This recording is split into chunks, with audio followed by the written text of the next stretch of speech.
Durante los últimos años se ha dado un proceso de transformación digital en el país. El COVID-19 aceleró aún más ese cambio, que implica un gran desafío para que el mundo logre adaptarse a este nuevo proceso de comunicación. Con esa visión de futuro, la USFQ lanzó este 27 de agosto su nuevo portal web, dando un paso más hacia esta transformación. María Dolores Brito, especialista en comportamiento del consumidor, marketing digital, innovación, neuromarketing y docente de la Universidad San Francisco de Quito, está en este espacio para hablar sobre la transformación digital que han tenido en esta época. Bienvenida, María Dolores, muchas gracias por acompañarnos en este espacio. Muchas gracias, Gaby, a ti por tu invitación. Cuéntenos, ¿cuál es la importancia de la transformación digital para el mundo? Bueno, ahora que todos estamos viviendo esta pandemia, creo que a nadie le cabe la menor duda que la estrategia digital es una de las más importantes en el mundo, tiene muchísimas ventajas, pero el COVID-19 vino a acelerar este proceso.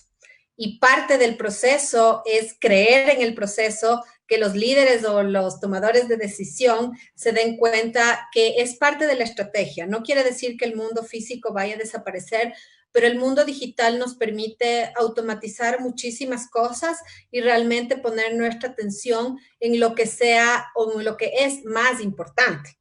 Entonces, tendríamos que nosotros tomar las ventajas de todas las tecnologías que existen, ¿sí? Y dedicarnos a las cosas que los seres humanos hacemos bien, como la creatividad, como la innovación, pero temas automatizados le podemos relegar para el mundo de la inteligencia artificial, el manejo de grandes datos, pero la primera transformación digital es aquí. Es la primera. Si no creemos en eso, es bastante difícil y ahora muchas empresas se dieron cuenta. O de pronto les tocó darse cuenta. Entonces, nos vino a acelerar el proceso, ya era un proceso que venía desde hace muchos años atrás, pero definitivamente el proceso se ha acelerado a partir de marzo en el caso de Ecuador, por ejemplo. ¿Desde hace cuánto tiempo se ha venido dando esta transformación digital? Bueno, yo te cuento un poquito de historia. Justamente una de las empresas que yo trabajé, que es una empresa de tecnología Oracle, yo trabajé en el año 2000, entonces estamos hablando de hace 20 años, por ejemplo, y yo justo trabajaba para la división de Internet para Latinoamérica. Entonces, justamente muchas empresas estaban regresando a ver qué es el comercio electrónico, cómo les puede ayudar.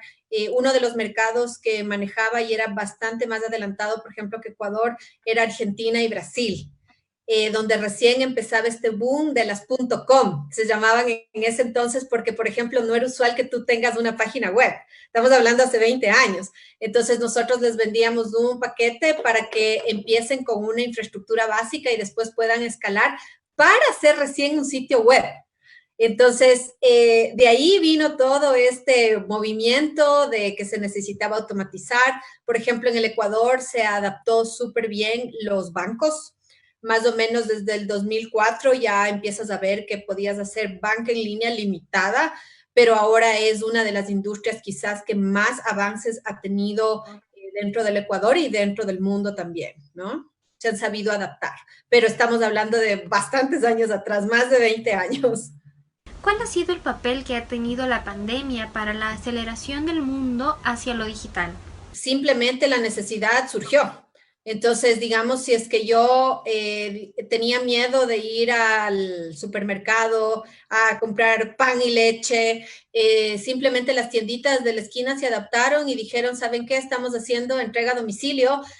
Unos entregaban directamente, otros puede ser a través de ciertas firmas como Uber, o Rappi, hay un Mundo Globo. Entonces, todas estas firmas más bien crecieron y vieron la necesidad de ir a dejar el producto a la casa, no al revés. Entonces, antes no había esto de que, bueno, alguien me pudiera dar el producto en la casa, voy al supermercado, no quería que vaya alguien más. De hecho, una de las marcas que ya existía desde el 2018 es Tipti, por ejemplo, y Tipti con la pandemia creció tremendamente por la necesidad. Entonces volvemos a los conceptos básicos de comportamiento del consumidor, en donde la necesidad es la que manda. Así que el COVID vino, ¿sí?, a reflejar esa necesidad latente que existía, pero en mayor porcentaje. Entonces, digamos, antes, digamos que una empresa vendía el 3% a través de comercio electrónico, capaz que ahora está vendiendo el 20, el 30, el 40%, y obviamente va a depender de la industria. Pero sí, o sea, el mejor aliado para toda la transformación digital se llama COVID-19. ¿Cómo se debería repensar la educación, los negocios y la comunicación en base a esta transformación digital? La tecnología debe ser amiga. ¿Qué quiero decir con esto? Que la tecnología no nos tiene que complicar la vida, sino la tecnología nos tiene que ayudar y nos tiene que facilitar la vida. Entonces, muchas veces el concepto no es bien concebido y, por ejemplo, simplemente nos hacen hacer 100,000 trámites que ahora yo justo pasaba por el proceso de una aseguradora de salud. Igual tienes que escanear los papeles, igual tienes que pasar las firmas y tienes que encontrarte el escáner, igual tienes que mandar los documentos. Entonces, obviamente algo es digital, pero eso no es transformación digital, porque me está complicando la vida a mí. Entonces, la transformación digital es que, por ejemplo, directo la receta de donde me dé, vaya directo donde la aseguradora, que me hagan valer la factura digital. Entonces, todo ese proceso debería ser indoloro para el cliente. Pero obviamente, como nos cogió en curva, muchas empresas que están tratando de digitalizarse, pero no han entendido que la experiencia del cliente o la experiencia del humano es la principal. Entonces, mientras más me faciliten eso, voy a tener mejor experiencia. Por eso es que ahora muchísimas marcas pequeñas que han sabido atender muy bien al cliente posiblemente ganaron a las marcas un poco más grandes. Obviamente las marcas grandes tuvieron respuesta también rapidísima, pero a lo que yo me refiero es que el que cumple o cubre la necesidad de la persona o le disminuye ese dolor es la marca que va a ganar. Y ahora más que nunca las marcas más pequeñas se les ha abierto un poco más el mercado y es la oportunidad de oro, que a pesar de que no sean conocidas, muchos consumidores estamos dispuestos a cambiar de marca a cambio de que nos den un mejor servicio. ¿Y qué pasa con aquellas personas que no tienen acceso a estos medios digitales? ¿La tecnología se ha convertido en una necesidad básica más? Sí, definitivamente. Fíjate que en el mundo entero tenemos del 59% de las personas tienen acceso a Internet, ¿sí? Eso estamos hablando de 4.5 billones de personas. En el caso del Ecuador, somos 17 millones de personas y casi 14, para ser exactas, 13.8 personas tienen acceso a Internet. Entonces, estamos hablando que una gran cantidad de la población del Ecuador sí tiene acceso a Internet y la transformación digital no tiene que ser ni cara ni complicada. Mientras más fácil sea para el cliente, pensemos que mi cliente tiene acceso a un WhatsApp. Yo podría utilizarlo como un canal para llegar a mis clientes. Existen grupos personalizados, por ejemplo, en WhatsApp, de vinos. Son amantes del vino, simplemente tienen una lista ahí, les mandan diferentes promociones y te van a dejar a la casa. Y de estos hay distintos grupos, ¿no? Entonces, no tiene que ser complicado, no tiene que ser caro. Es más, ahora la agilidad es la más importante. La implementación es la más importante. No puedo pasarme años implementando algo si no tiene que ser bastante rápido. Por eso es que, por ejemplo, negocios un poco más pequeños pueden abrirse. Este momento, en menos de 5 minutos, pueden tener una cuenta de Facebook. Entonces, en realidad, ahora la tecnología no es que no está al alcance, sino que tenemos que conocerla y tenemos que aprenderla a manejar. Y una transformación digital no quiere decir abrirse todas las cuentas de redes sociales, sino quiere decir poner la tecnología a disposición del consumidor. Entonces, ahí hay una pequeña diferencia, ¿no? Porque mucha gente puede usar la tecnología, pero le hace la vida de cuadritos al cliente. Entonces, de nuevo, es la experiencia del cliente que yo le puedo brindar, ¿sí? Que si yo llamo al teléfono, que si yo les contacto por email o si yo les contacto por redes sociales, se sienta como que fuera un solo canal, no que son distintos canales. Entonces, obviamente, eso en teoría se oye bonito, se llama omnicanalidad, pero ya en la práctica es un poco más complejo. Y cuando las empresas son bastante más grandes, la complejidad sigue aumentando. Por eso es que necesito herramientas digitales que me ayuden en esta transformación, que me hagan el proceso de los datos, por ejemplo, muchísimo más fácil porque son millones de datos y millones de transacciones. Entonces, de esa manera me ayudan a ser más eficientes.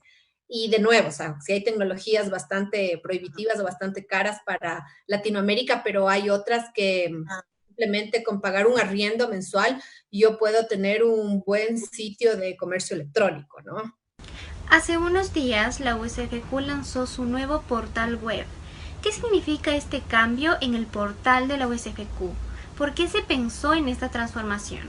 Quiero contarte un poco la historia, ¿no? La historia data ya casi desde un año hacia atrás, en donde empezamos a hacer nuestro primer boceto para cambiar la página web de la universidad. La página web de la universidad, si bien era una página buena, una página funcional, necesitaba adaptarse a las mejores tecnologías del mundo. ¿Qué estoy hablando de las mejores tecnologías del mundo? Las mejores universidades, ¿sí? A nivel mundial utilizan las herramientas que nosotros decidimos utilizar ahora, que son herramientas que nos permiten atender muchísimo mejor al cliente, son herramientas 3.0, que significa que manejan mejor la semántica, son más rápidas, son más navegables, además que puedes crecer sobre esa plataforma.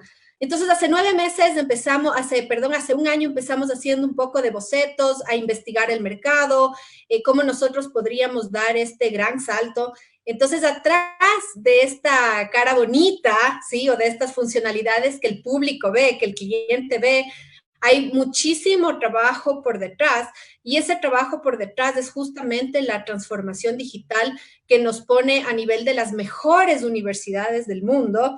Y justamente hoy de mañana que teníamos una reunión de equipo, les decía incluso nuestro sitio es mejor que las mejores universidades del mundo porque nuestro sitio es bilingüe.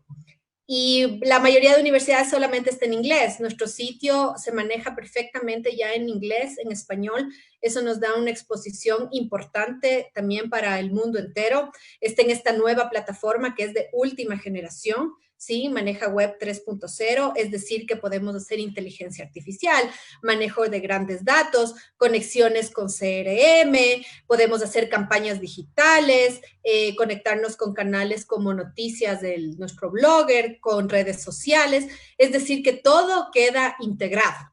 Entonces, la tecnología que estamos usando por detrás es tecnología de primera. Obviamente, la mejor universidad del mundo tiene que tener una de las mejores páginas del mundo. Entonces, estamos bastante contentos. Y obviamente lo que ve el público va a ver una navegación muchísimo más rápida, un buscador mejorado. Y esta solo es la primera parte del proyecto, porque un website es un ser vivo.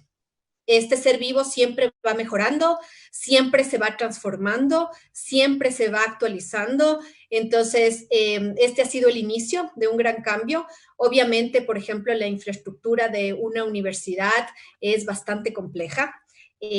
Tenemos más de 100 carreras a nivel de pregrado y de posgrado, tenemos institutos de investigación, tenemos sitios que manejamos revistas científicas electrónicas, libros científicos electrónicos, justamente, por ejemplo, para los medios tenemos una sección en donde pueden ver la guía de expertos.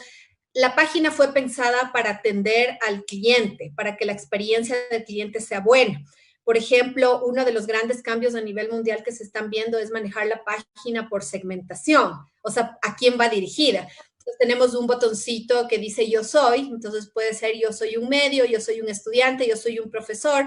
Entonces, en el home, ¿sí? Es decir, en la página de inicio, tú vas a encontrar casi todo lo que puedes encontrar en la universidad, pero estamos hablando que una universidad tiene entre 2.000 a 3.000 páginas que estamos manejando. Tenemos más de 500.000 palabras ahí adentro que las tuvimos que traducir. Entonces, estamos hablando de un mega proyecto que tratamos de reflejarlo en el home. Y del home, ¿sí? Tal cual un satélite te va dirigiendo a distintos sitios. Para esto se hace investigación, se ve, por ejemplo, cómo navega la gente, hacia dónde va, porque yo puedo pensar que está más bonito o que le pongo aquel botón y la gente no navega de esa manera. De hecho, muchísimos van primero a Google y en Google te empiezan a buscar. O sea, no van al buscador necesariamente de la página web. Ahora, ¿por qué es tan importante este proyecto que te cuento?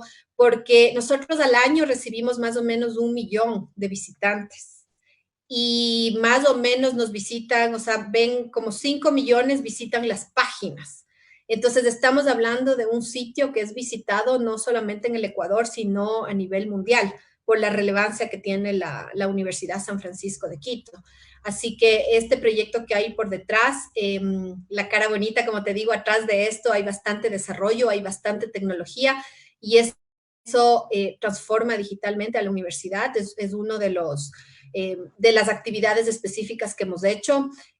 Ahora ya hablándote de la operatividad mismo, o sea, estamos dictando miles de clases para miles de estudiantes. El 31 ya empezamos las clases, entonces atrás de esto también se trabaja en conjunto con el Departamento de Tecnología, el Departamento de Marketing Digital, y la universidad se ha puesto nuevamente en el liderazgo en términos de tecnologías de información y sobre todo para facilitar la vida de toda nuestra comunidad, que nuestra comunidad son los estudiantes, son los profesores, pero también son todas las personas que de alguna manera, tú eres nuestra comunidad, Gaby, que de alguna manera tenemos este tipo de relación con la Universidad San Francisco de Quito.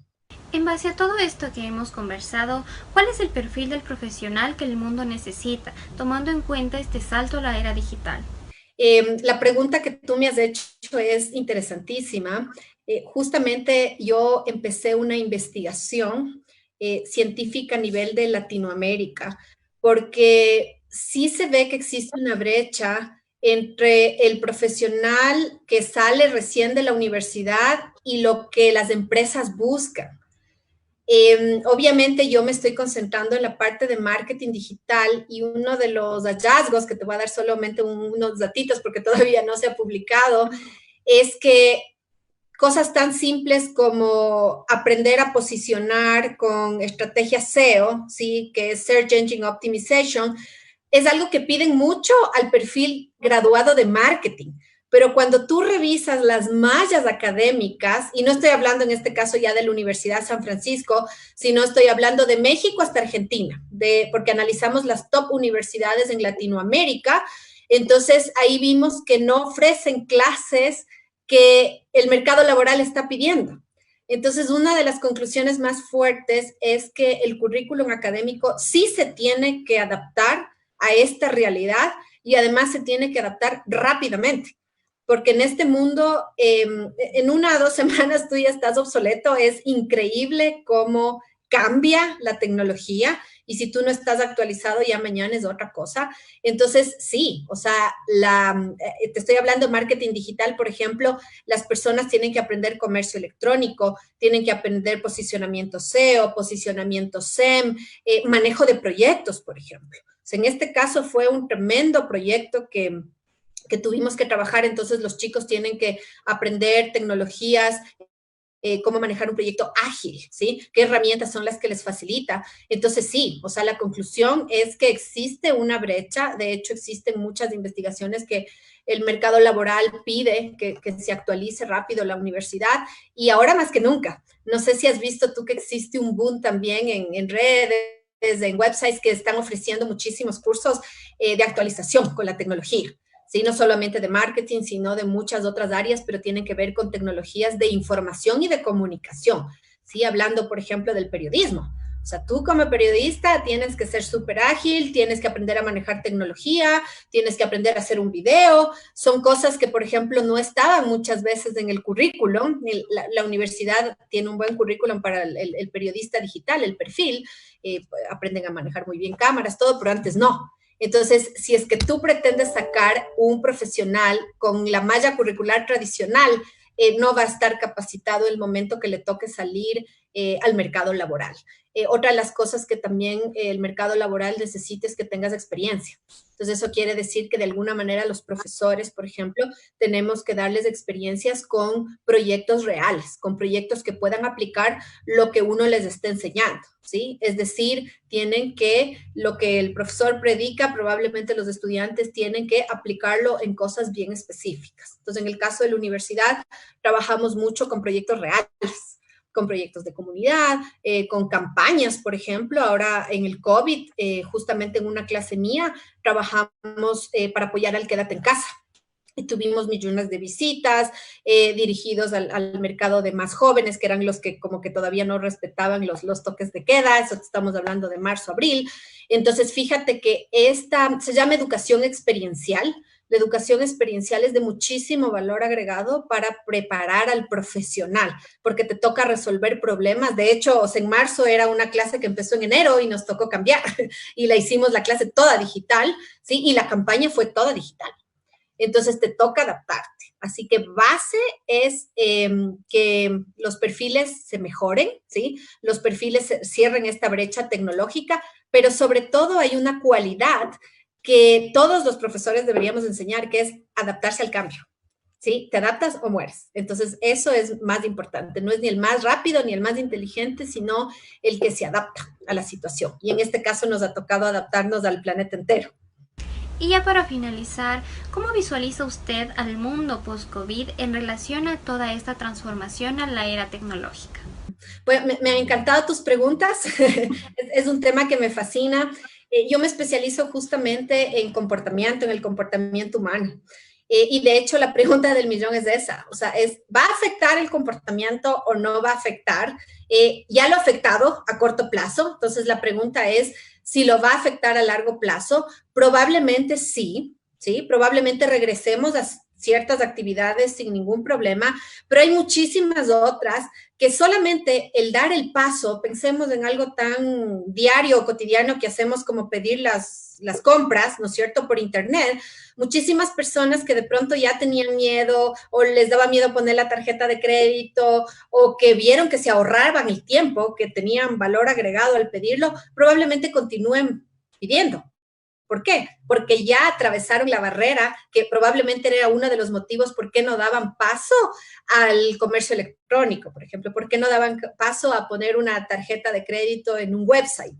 Entonces ya perdieron el miedo, así que probablemente su comportamiento ya se vio afectado y se va a ver afectado a largo plazo, ¿sí? Esto hablando en positivo, ¿no? Y en negativo. Obviamente hay otras actividades que regresarán a la normalidad, como todos sabemos, más o menos está estimado que 1 o 2 años los científicos piensan que vamos a estar más o menos así, es decir, con un distanciamiento social, o sea, no regresando a la normalidad. Los latinos somos muy abrazadores, muy de beso. Esa era otra de las preguntas que decían, ¿será que se va a regresar al beso de saludo o ya no? Entonces, es interesantísimo porque en este caso hay una razón de peso.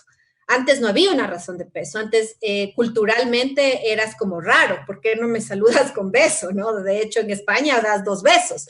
Entonces, pronto lo empezaremos a ver, ya lo hemos visto en otras culturas también, que ya simplemente el saludo es así. Yo ya he visto que se dan mucho aquí con el codo, naturalmente. Al principio es raro, pero el ser humano se acostumbra. Sí, es un ser de costumbres, entonces probablemente el comportamiento en ciertas áreas ya cambió, ¿sí? Para bien. Y en otras áreas puede volver o puede venir un híbrido. Y con esto termino. Justamente ahora en la mañana hablaba con una colega profesora y nosotros la metodología que vamos a utilizar se llama Blended Flexible Learning, que es una especie es una metodología en el que mezclas el mundo digital con el mundo presencial. Entonces, esta profesora era de diseño de modas, entonces me decía que, bueno, yo sí necesito los talleres, sí necesito que vayan físicamente, pero no todo el tiempo. Entonces, una de las cosas que, sin todavía hacer una investigación, a la conclusión que habíamos llegado, era que probablemente el mundo en la educación adopte este modelo blended, que no tengamos que ir toditos a la vez, ni que las clases estén llenas, sino que probablemente sea una mezcla. De que vayas al laboratorio o que vas una vez a la semana, no tienes que ir 5 veces, entonces con eso, digamos, disminuyes el tráfico. También los chicos pueden digerir en su casa. Tú sabes que cuando son también adolescentes tienen físicamente, fisiológicamente que dormir un poco más. Entonces esas clases de las 7 de la mañana probablemente son bastante mortales para los chicos de 18 años. Entonces era interesante ese razonamiento.